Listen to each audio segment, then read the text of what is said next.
fan. You put Toronto on the same plane, though, you do, with the Celtics?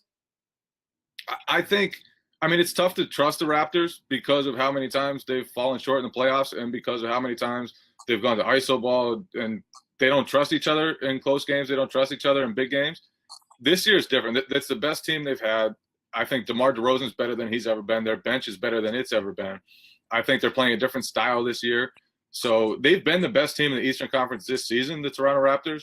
Can they carry it over to the playoffs? That remains to be seen. I think Brad Stevens gives the Celtics an advantage in that potential series, and I think Kyrie Irving would be the best player in that series. Well, you tell me, do you take Toronto seriously? They're soft. They're a good home team, but they're generally a soft team and a playoff, underachiever.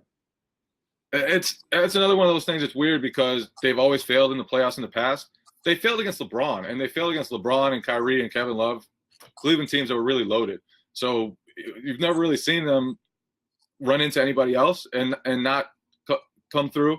So I want to see what they do. I don't trust them yet, but I don't necessarily trust the Celtics in a playoff series either. I don't trust the Cavs in a playoff series either. I think there are a lot of flawed teams at the top of the Eastern Conference, and I think Toronto's one of them that has a chance. Why don't you trust the Celtics? I just think they're young. I think when it comes to it, their bench, they got Marcus Smart here. Those guys have played some really good basketball lately. Sometimes they play inefficient, bad basketball. Their offense is mediocre, totally mediocre.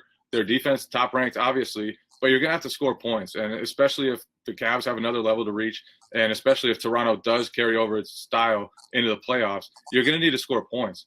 And Boston has, I do think, another level to reach with their offense, but they're going to need to sustain it. And especially in the playoffs, buckets are going to be tougher to come by. And they haven't scored consistently all season. Lately, it's been their best offense, and it's promising. But they're going to need to do it in the playoffs and do it throughout some tough series.